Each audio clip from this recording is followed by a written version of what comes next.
ഈ സ്ലീപ്പ് ഡിസോർഡേഴ്സിൽ വരുന്നതാണല്ലോ ഈ sleep apnea അല്ലേ doctor?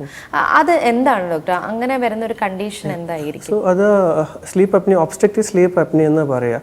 So obstructive sleep apnoea എന്താണെന്ന് വെച്ചാൽ മോസ്റ്റ്ലി നമുക്ക് ഈ എല്ലാവരും കുറേ ആൾക്കാരിൽ നമ്മൾ ഈ കൂർക്കം വലി എന്ന് പറയില്ലേ, സോ കൂർക്കം വലി നമ്മൾ കണ്ടിട്ടുണ്ടാവല്ലോ. അപ്പോൾ ഈ കൂർക്കം വലിയിൽ തന്നെ കുറേ നമുക്ക് കാറ്റഗറൈസ് ചെയ്യാൻ പറ്റും.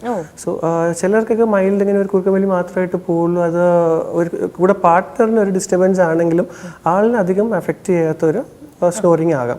ചില കണ്ടീഷൻസിൽ ഈ കൂർക്കം വലി നമുക്ക് ഇങ്ങനെ പ്രോഗ്രസ് ആയിട്ട് ഈ സ്ലീപ്പ് അപ്നിയ എന്താ സംഭവിക്കുന്നത് വെച്ചാൽ രാത്രി നമ്മൾ ഉറങ്ങി കിടക്കും, പെട്ടെന്ന് തന്നെ ഇങ്ങനെ ഇനിഷ്യലി ഒരു കൂർക്കം വലിയൊക്കെ പോകും, ലൗഡ് സ്നോറിങ് ഉണ്ടാവും. അതിനുശേഷം പെട്ടെന്നൊരു ബ്രെത്ത് അറസ്റ്റ് വരും, ശ്വാസം കിട്ടാണ്ട് പെട്ടെന്ന് നെറ്റ് എഴുന്നേക്കും.